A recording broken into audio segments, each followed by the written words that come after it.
Thank you for staying with us. With insecurity remaining a major challenge in the country, some persons like Katsina State Governor Diko Umaru Rada, is advocating for civilians to own arms to be able to defend themselves in the face of danger. He wants the federal government to allow individuals to buy and own weapons such as AK-47 rifles and RPGs.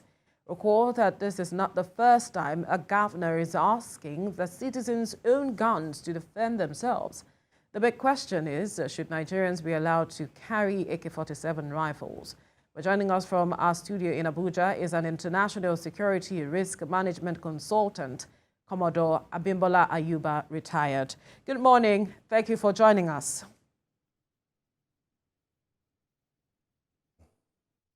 Thank you for having me.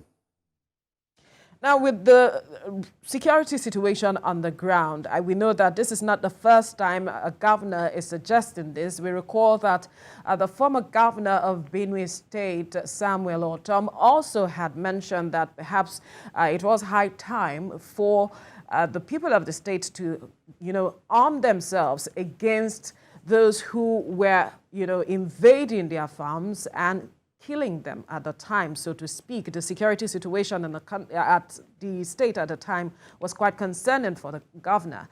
But when you look critically at the situation of arming ourselves, is self-defense the way to go when we are talking about addressing this security challenge? Thank you very much, Veronica. It's almost like the case of the chicken and the egg. The current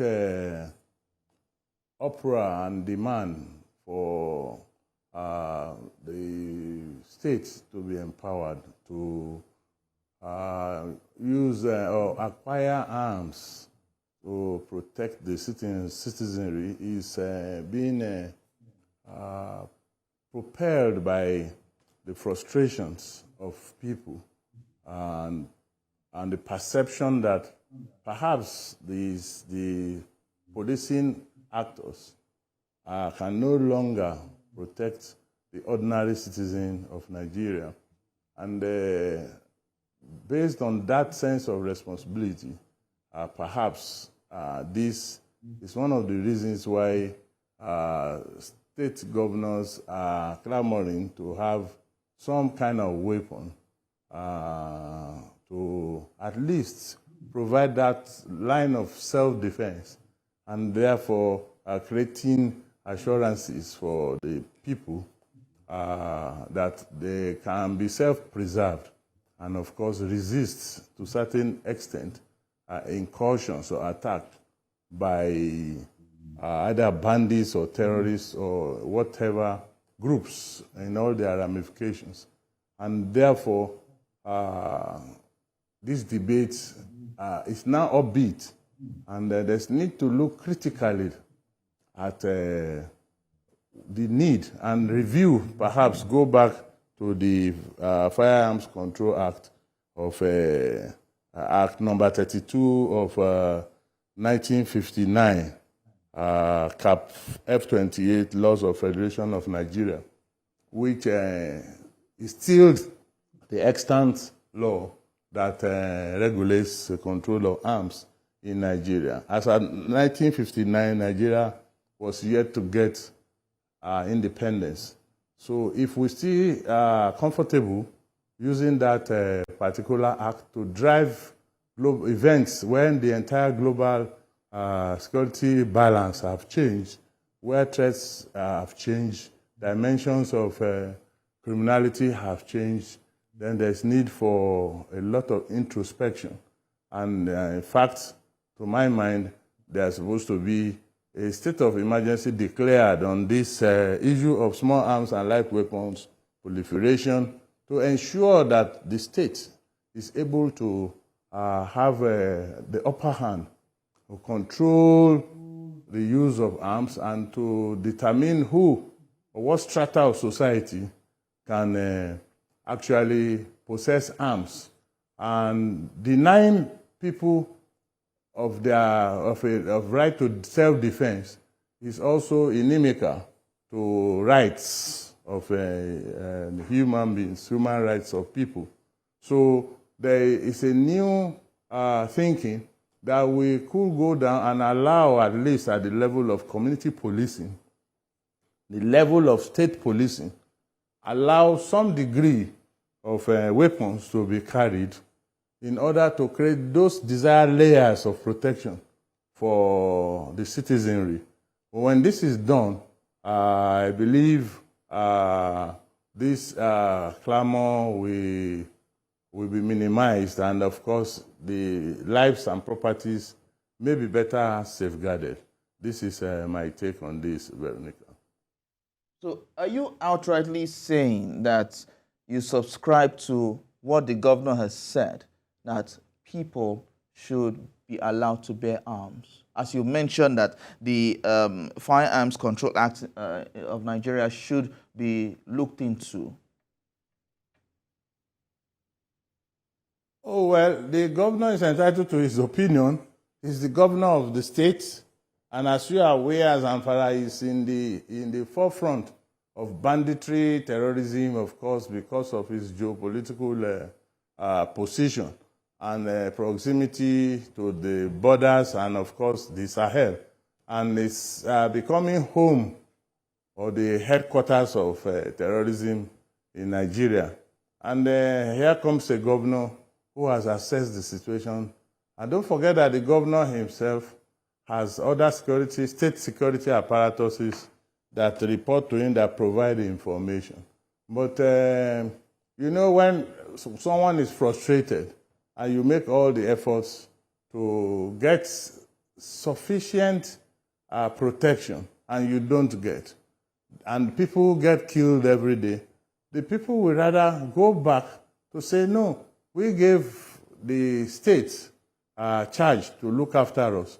And then constitutionally, the notion that the welfare and security of the citizenry shall be the primary purpose of government, as enshrined in the Constitution of the Federal Republic of Nigeria, will readily come to mind. So this is why I advocate that there should be a rethink. It's not that every Tom, Dick, and Harry should now be brought to a very large state armory and be issued AK. AK-47 is an assault weapon, and it's a military type weapon that is not really designed for close quarter battle, security of communities, protection, and all that. But it has become the weapon of choice for terrorists, terrorism, bandits, kidnappers, all sorts of criminals, because of the ease of its usage. You don't need to go to acquire a degree to use the AK. You only need minimum training. And of course, if you go back to the various concepts of small arms and light weapons, you will understand that small arms and light weapons do not fire themselves. It is people that use them. And how they use them, and it's what impacts on society. And there it brings me to the issue of the policing actors, whether they are actually enough or lopsided. Because according to the United Nations recommendation, one police officer is expected to protect 450 citizens. And if you look at that and compare with what is existing in Nigeria, at least by available statistics, we have one police officer to 650 citizens. And so that brings up a shortfall of about 190,000 policemen that needs to be recruited and used. And that is one, to meet up with the UN recommendation. But that is not happening. Even though the police is trying to recruit, the recruitment process is not adequate and is far between. And in the intervening period, you will see that the deployment of police officers also is lopsided. And it will appear as if police officers are more used in protection of VIPs and in protection of state officials, much more than that which is recommended, that one policeman should be available to protect 450 citizens. So you can just take a cursory look across what happens in convoys all over the country and see how many policemen, civil defense men, soldiers will be seen escorting VIPs, and how many of them, if you had removed them individually and counted, times 450 or even times 650 Nigerians, you will see that the one person, one individual is having an overkill of security protection. And this is where all this are removed from the society. And therefore, that is why that yawning gap is there. And that is why the cry from the governor, as in this case of Zamfara, is so loud at this time. It won't be the first time. Amontekun was created, Bubuagu and other forces are created, but they are asking for usage of weapons because, you know, this weapon, there's what they call balance of weapons. And if you look at what in power relations theories, you will see that the more weapons are being possessed by illegal arms criminals, the more the legitimate forces will demand for more sophisticated weapons, thereby creating a demand and supply issue. So there's need now for a large-scale discussion, debate on the issue of small arms and light proliferation and how to mop up illicit arms that are lying almost everywhere. There's hardly any corner of the street that you don't find at least one illegal weapon, one locally made pistol hiding somewhere in somebody's hands. So there is that need, the compelling need, for us to take a good look at it. The government has a lot on its hand. There are plethora of issues that need to be taken care of. But insecurity will bring to naught most of the efforts that will be in place if we don't take necessary actions. And that requires square pegs in square holes. All right. We would expatiate on what government has to do, especially when you talk about square pegs in square holes, what you mean when we return from this break. Stay with us.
Thank you for staying with us.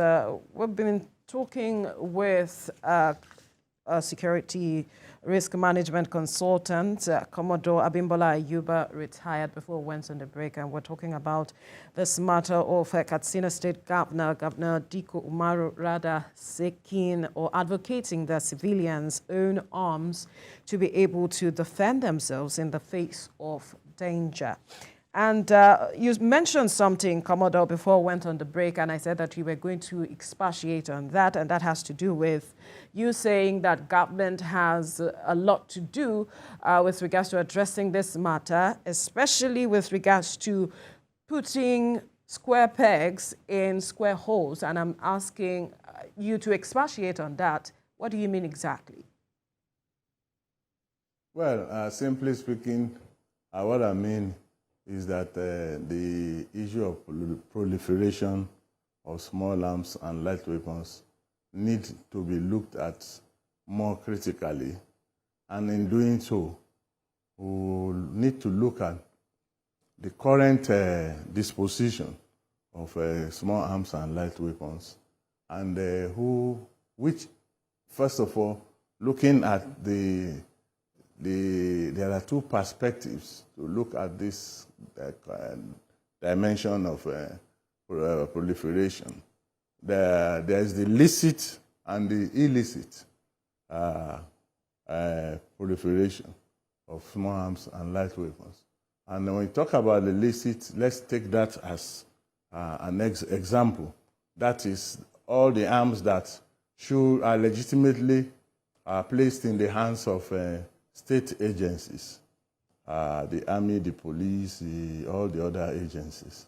And then that places them as custodians of licit weapons. And then even under this licit proliferation, we have the vertical proliferation and also the horizontal proliferation. And let me quickly explain this. The horizontal proliferation will be that state agents like the army, for instance, the armed forces, or the police, will continue to demand for more weapons to counter criminal activities. And they will continue to expand the volume of arms and ammunition that they will require to deal with security situations at any given time. And then that will put pressure on government to buy weapons and continue to buy weapons and continue to expend money on ammunitions, and thereby bringing volumes of arms into society. And then, of course, the vertical proliferation will be those organizations that are new and are not by establishment expected to bear arms. We are beginning to clamor to carry arms. And you begin to wonder what state Nigeria is that some agencies will want to be bearing arms. And I say that the level in which that is happening, there are new organizations being formed. There's one that is getting to some very good reading in the National Assembly, the Peace Corps. These ones will come out and maybe want to demand for arms. The road safety is demanding for arms. So many other agencies that don't necessarily need to bear arms are demanding for arms. This is why I said that there is need to get the Ministry of Defense, for instance, should be the coordinating agency for arms procurement and arms, and then that of the Office of the Accountant General should both be working together to ensure that all arms that are required in the Nigerian state are being procured centrally and they are being stored in the right places. Because by and large, some of the problems being created in society are the problems of arms losses, pilferages from armories, direct theft from state officials, especially when you hear of gunmen gunning down state officials and taking away their arms. So this is why I said that we need to look at it. How many people will need to bear these arms? And we now have a sincere talk with one another to review the threat profile in Nigeria now. If you look at the recent reports, Lagos is becoming a hotbed of kidnapping all of a sudden. And one will begin to wonder what has gone wrong. Is it that there are now more weapons in the hands of the wrong people in Lagos? And you imagine if there are community policies around these areas where these things, kidnappings are being held, there will probably be some level of fear or resistance from those people in order to protect the citizens living in that particular community. So this is why I said that there is need for square pegs to be placed in square holes, and not necessarily looking at the management of it by individuals who are also appointed to manage these issues of proliferation in Nigeria. If you go and take a cursory look at those who are in these committees all over the place, you will be amazed at the kind of people that are there. Of course, because there are opportunities within it to travel and do that. The right people who should be there are not there. So let's talk about the issue of, you mentioned earlier, before we went on the break, about the fact that the southwest and the southeast part of Nigeria created a regional security agency, Amotekun and Eubeagu. So looking at all of this, don't you think that we should go this way rather than calling on government to give opportunities for citizens to bear arms, create a security outfit that can help work in synergy with the police and the other security operatives to ensure that banditry is stamped out of the country? The onus is on the National Assembly. The onus is on the people of the Federal Republic of Nigeria to have sincere talk. At the local government level, there are administration, there are legislations being made at the local government level, and we all are aware of the various levels of lists that exist in governance structure and what the law allows each level to do. So we must begin to look at reviewing all this and making the issue of community policing, state policing, bring it back to the fore. And then, like you rightly alluded to, if these agencies are there and then they are able to recruit personnel and they know the environment very well, and even the traditional system, the traditional rulers,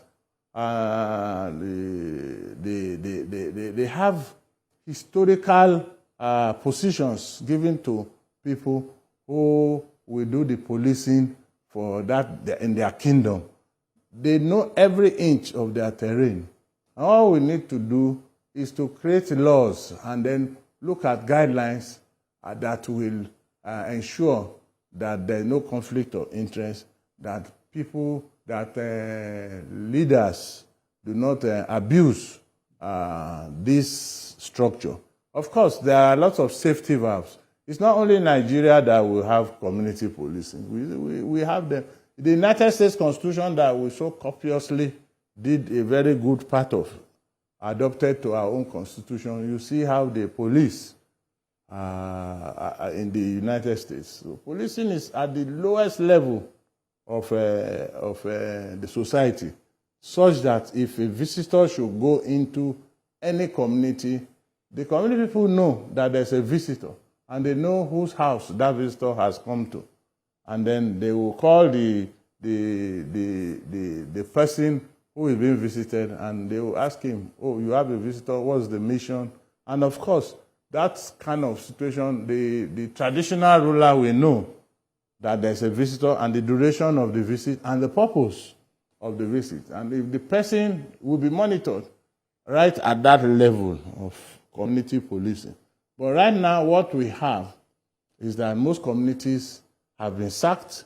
If you go on Google Earth, most of the communities that existed on Google Earth that you could see, especially in northwest Nigeria and some parts of northeast, no longer exist. They've been wiped out by the actions of terrorists and bandits and all that. So those places are ungoverned. Let me quickly ask you this question, because we are running out of time, and that has to do with ensuring balance where we have security and also uphold the rights of people? Because earlier you mentioned that the right to self-defense, Nigerians have a right to self-defense. But then again, we are looking at the matter of insecurity and want to address it and ensure we have a stable society. How do we ensure a balance in 1 minute?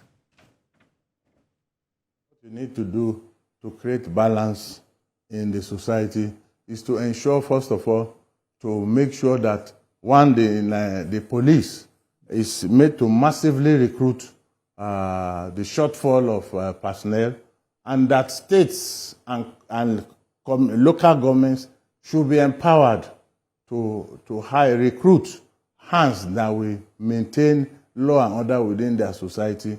They will, of course, work with other policing actors in Nigeria. And then there's need for dialogue to see to it that all those incumbrances or suspicions that exist right now are removed. That is doable, and that is the way to go. Thank you. All right, we must leave this conversation here now. Commodore Abimbola Ayuba, retired international security risk management consultant. Thank you for your time on the program.